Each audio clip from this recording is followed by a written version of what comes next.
You don't manifest just by wishing, you manifest by remembering. Close your eyes, not to escape, but to arrive in your dream life.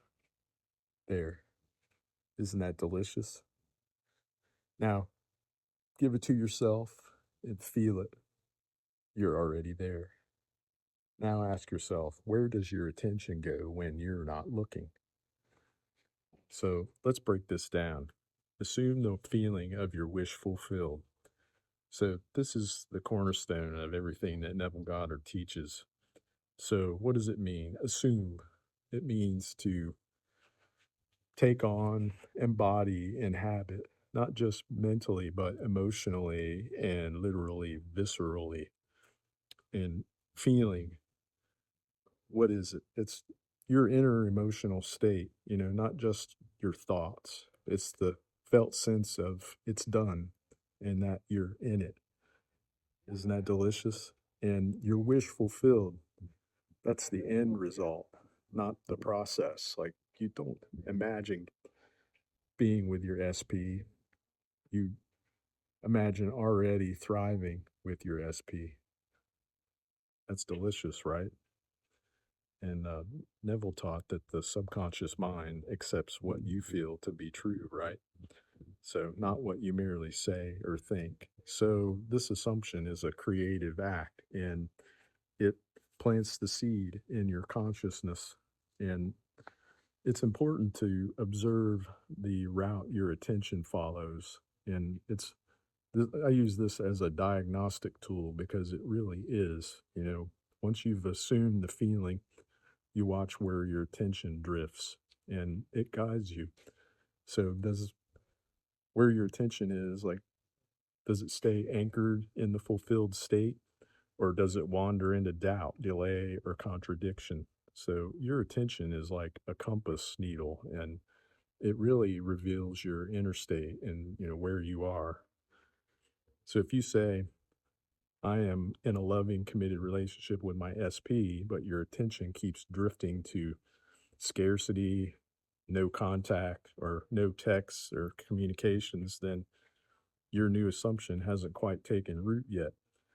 And I want to just encourage you to, continue to persist in it. So for me, it was always just troubleshooting my attention.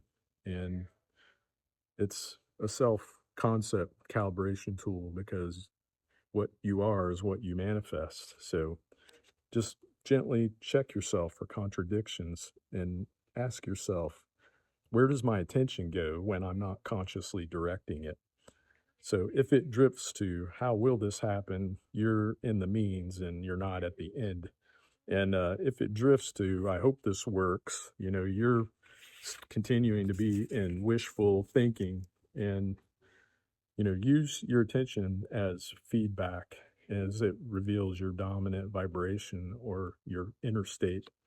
And if it's off course, don't fight, just redirect yourself gently, just like this aircraft steers itself and when going through turbulence. And use affirmations that evoke the feeling of being in your wish fulfilled and rescript the scene and revisit your imaginal act. And it's for me, it was anchoring in the ritual of it as well. And, anchoring in helping your attention to stay aligned, just like this aircraft is sternly aligned with going towards its destination. So I do a morning scripting ritual and I will take visual cues where I'll imagine that I'm already at my end or already at the destination, just like this aircraft. So it just evokes the feeling of being fulfilled. And anything that you can do to recenter yourself when your attention strays is a good thing.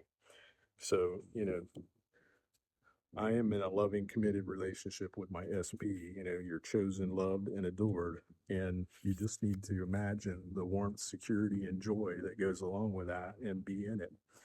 So, and how you can help yourself too is just to stay attentive to what it is that you desire, your dreams, your desires, and your goals. And you want to not be in lack because you lack nothing. The fact that you want something means you already have it. So whenever you feel that you're in lack and you're not in fulfillment, it's time to recalibrate, rescript.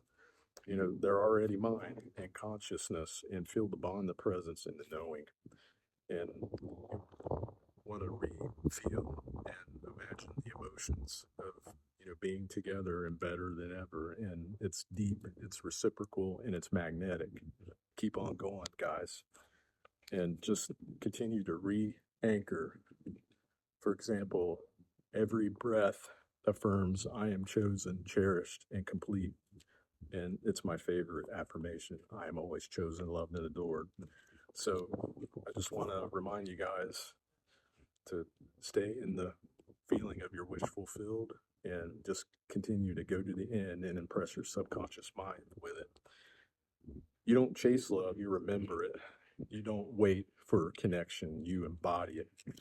Your SP isn't a distant hope. They're already woven to every breath that you take, your rhythm, your knowing, because it's the naturalness, as Neville would say. And it's not longing, it's arrival. And every moment you live from the end, everything echoes you and it erupts into your reality. You are already chosen. And I hope this helped you guys. And I love you. And I'll talk to you again in the next one. Bye for now.